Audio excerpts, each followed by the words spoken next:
Hey everyone, welcome back to the channel. Today we've got a couple here from Easy Model. I decided to do two on this video. We have ourselves a Lynx HAS.2 and a Super Lynx. And both these aircraft here are from the Royal Navy. And I reckon they do look pretty cool. Definitely look pretty cool. The usual sort of deal with these helicopters that you do get from Easy Model. What we'll do is we'll look at the original Lynx first. And let us get our hands on this. We'll open it up and hopefully it shouldn't be too much of a drama to get these out of the box.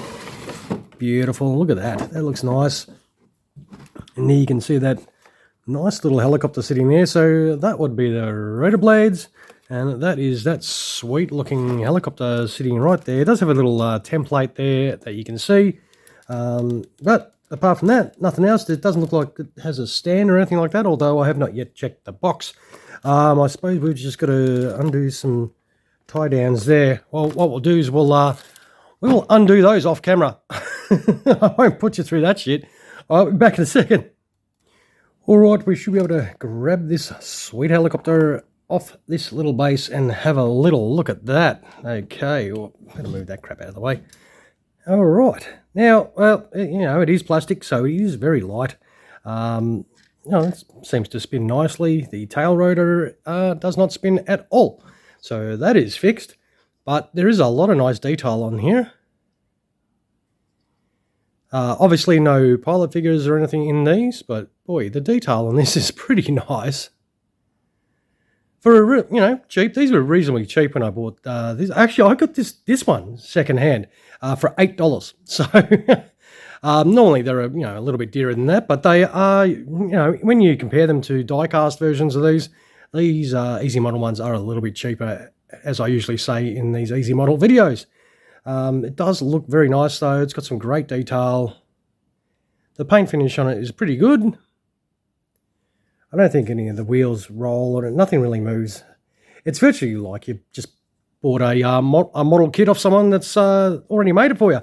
That's pretty much all you need to do, I suppose, with these aircraft is to assemble the rotors. I think it's just the fact of putting them on like that, I think. I hope so. They don't feel too good when you push them on like that. Maybe if I do it on the ground instead of trying to be a tool and do it holding it in the air, it might be a little bit easier. So if we just do that, there we go. Sometimes I only use half my brain, and even when I use my full brain, it's not that good. So let us continue with this last blade, and that should be that. Well, not quite. Let us put this one back on. They don't push in very nicely. You do have to put a little bit of force to really get them to squeeze in that hole. There is a little hole on these rotor blades that you got to push through onto the rotor hub itself. That, I suppose, one thing with these, it's very loose and it doesn't sit sort of true. But for a static model, if you have it, when you have it sitting there, you're not really going to notice it. It's more if you're going to be, playing around like this with the rotor blade. But I think, look, it represents the aircraft pretty well. And if you can't afford a die-cast version of one of these helicopters, I think Corgi make these in die-cast. And they can be quite expensive, in excess of the $100 mark, depending on your location, of course. And these are generally half, sometimes even cheaper. But I reckon this does set up quite nice. And that is your pretty cool looking Lynx HAS.2 for the Royal Navy. But what we're going to do is get the Super Lynx out. So we'll move this little Lynx out of the way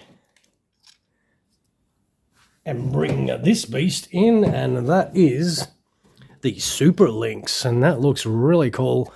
You can see the extra avionics at the front there. That looks pretty cool, but hey, let's open it. This talking about it. All right, come on. Better be careful here. Oh, look, these do also come with a little card in these that do have the instructions on how to put those rotor blades on if you don't know how to do it. It's pretty straightforward though. This one, same deal, has a little little Super Lynx template there. There's no stand or anything with these, and it's, you know, held on by the tie downs like usual.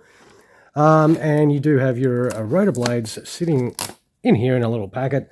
You know, we'll better get this, we'll get this off. What we'll do is bugger it. We'll just, how about we just do this? I'm not putting it back in the box. All right.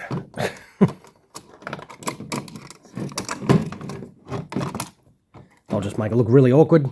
And that is your awesome Super Lynx. This one does look really nice. I like the more of a satin finish than the shiny blue that we saw on the other one. This nice satin grey looks absolutely beautiful. Really suits this chopper a lot. But as you can see, oh, well, the tail rotor on this one actually does rotate, which is pretty good. Of course, the main one does rotate as well. That does look pretty nice, definitely. But we better put some rotor blades on it to actually make it a helicopter. How about we do that? We'll just chuck that on the deck, of course, and we'll quickly put these little blades on. Let's see if we can do it as good as we could do the other one. Yeah, see, as you can see here, there's a tiny little hole, and on the actual blades here, there's a tiny little, if it'll focus, tiny little bit sticking out that you got to stick these in the hole. So, and with the paint that's on there, it can be a little bit resistant to being pushed in the hole.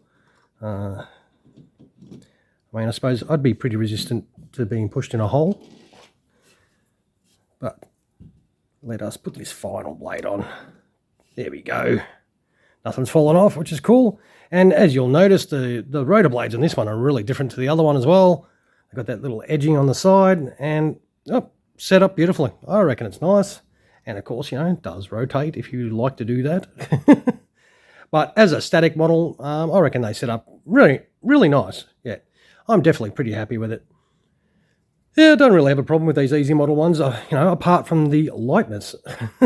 That is the weird bit, but I reckon these do set up fantastically. So we'll put Super Lynx down here. We'll bring back the standard Lynx and check that out. And there's your two awesome looking Lynxes there from Easy Model, and I reckon they both look pretty cool. So if you can't afford a metal one, you can always go down the plastic path. And also, if you couldn't be bothered building one, you just buy one of these. So it's the best of, you know, a modeler's world and a die-cast world. It's I reckon these come up really nice for the cheaper brand that they are, and the finish on them aren't too bad. But what I'll do though is I will take some photos of these both and whack them both at the end of the video, so you can check some photos of these. Without my hands obviously all around it. Sausage finger test, they're not too bad a size, these helicopters here. They are a pretty decent size. And of course, if you like what you saw today in the video, don't forget to, you know, throw us a like if you can spare the time. And of course, if you're yet to subscribe to the channel, don't forget to do that. And hey, always feel free to comment on the video. If you've got something to say about these or anything, always feel free to, you know, drop a comment or even just to say hello. All right, I'll finish up by saying I will thank you so much for spending your valuable time and watching another one of my videos. I really do hope you get some value out of the videos that I do. All right, everyone, thank you for watching, and you all have an awesome rest of your day. Cheers, everyone.